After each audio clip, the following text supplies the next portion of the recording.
ফিলিস্তিনে ইসরায়েলি আগ্রাসনের প্রতিবাদে সারা দেশে চলছে নো ওয়ার্ক নো ক্লাস কর্মসূচি। গাজার পক্ষে বেশিরভাগ শিক্ষা প্রতিষ্ঠান সংহতি জানিয়ে রাজধানীর শিক্ষা প্রতিষ্ঠানগুলোর সামনে জড়ো হতে শুরু করেছে শিক্ষার্থীরা। বিশ্ববিদ্যালয় আর কলেজের সামনে বিক্ষোভ মিছিল করছে শিক্ষার্থী, শিক্ষক, কর্মকর্তা, কর্মচারীরা।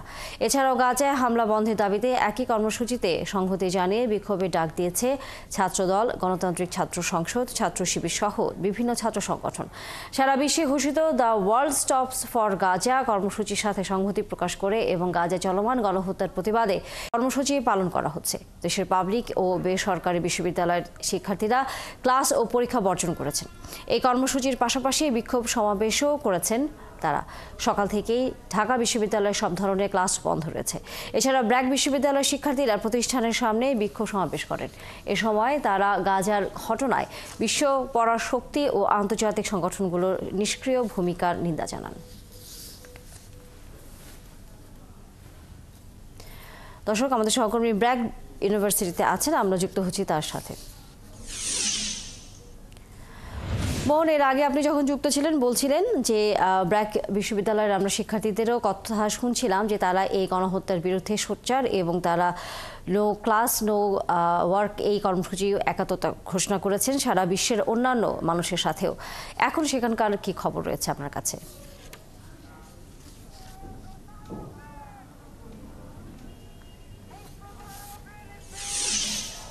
তানিয়া, একটু আগের খবরে অর্থাৎ শেষ আমাদের যে বুলেটিন, সেই বুলেটিনে কিন্তু বলছিলাম যে ব্র্যাক বিশ্ববিদ্যালয়ের সামনে তাদের যে শিক্ষার্থীরা রয়েছে তারা গাজার সাথে সংহতি প্রকাশ করে কিন্তু তাদের যে প্রোটেস্ট অর্থাৎ আন্দোলন বা তাদের যে অবস্থান কর্মসূচি সেটা কিন্তু করছেন। আপনি জানেন যে ইসরায়েলি বাহিনী গেল কয়েক বছর ধরেই আসলে গাজা তথা প্যালেস্টাইনে কিন্তু এরকম নির্মম একদম মানবতা বিরোধী অন্যায় যেটা বলে সেটা করে যাচ্ছে। গণহারে মানুষ হত্যা করছে, জনগণকে হত্যা করছে, শিশু হত্যা করছে। সেসব বিষয়ে কিন্তু আমাদের দেশের যারা মানুষ রয়েছে তারাও কিন্তু ব্যথিত।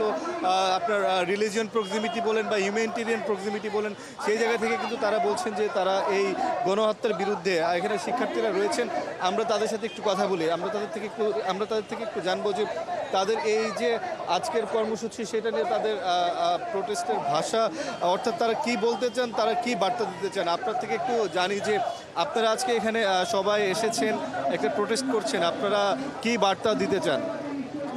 আমাদের বার্তা হচ্ছে আমাদের প্যালেস্টাইনকে যাতে ফ্রি করা হোক। প্যালেস্টাইনকে যে এভাবে টর্চার চালানো হচ্ছে, ইসরায়েল ইউএসএ যে এভাবে সংঘবদ্ধ হয়ে সবাই যে এরকম করে টর্চার চালাচ্ছে, জেনোসাইড চালাচ্ছে, সেটা যাতে স্টপ করা হোক।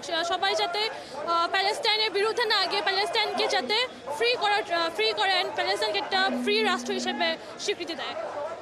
শিশু থেকে শুরু করে গণহারে মানুষ হত্যা করা হচ্ছে। এখানে আমরা জানি এখানে আমাদের মুসলমান, যদি আমরা রিলিজিয়ন হিসেবে ধরি মুসলমান, এখানে মুসলমান রয়েছে, হিন্দু রয়েছে, ভিন্ন ধর্মের মানুষও রয়েছে। আসলে এটা তো মানবতার মধ্যেই পড়ে। আপনারা সেই বিষয়টাকে কীভাবে দেখছেন?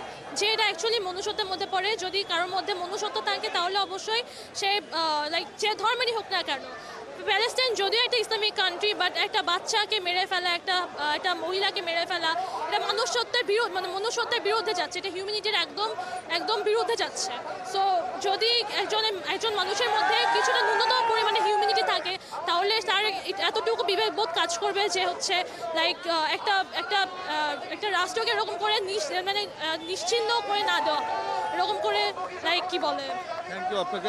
আপনার সাথে একটু কথা বলে, আপনি যদি একটু উঠে দাঁড়ান, যে আপনারা আজকে এখানে সংহতি প্রকাশ করছেন। আমরা দেখেছি যে জুলাই আন্দোলনে, জুলাই গণঅভ্যুত্থানে আপনারা ভালো ভূমিকা রেখেছিলেন, রাজপথে ছিলেন। এই যে গাজায় যে গণহত্যা চলছে সেটা নিয়ে আপনাদের সংহতি প্রকাশের ভাষা বা আপনাদের বার্তা কি আজকে দিতে চান? গাজায় আমরা দেখেছি যে স্মরণকালের একটা নৃশংসতম গণহত্যা সংঘটিত হচ্ছে। ইসরায়েল গাজায় যেভাবে তাদের জমি দখল করার পরে সেখানে গণহত্যা আজকে চালাচ্ছে। গাজায় যেভাবে মানুষ মারা যাচ্ছে, বলা হচ্ছে যে কিছুক্ষণের মধ্যে গাজা নিশ্চিহ্ন হয়ে যাবে পৃথিবীতে। গাজাবাসীর কোনো অস্তিত্ব আর থাকবে না। ধন্যবাদ তানিয়া। যেমনটা আসলে শুনছিলেন, শিক্ষার্থীরা কিন্তু বলছিলেন যে তারাই যে গাজায় যে গণহত্যা চালাচ্ছে সেই গণহত্যার বিরুদ্ধে তারা এখানে দাঁড়িয়েছে।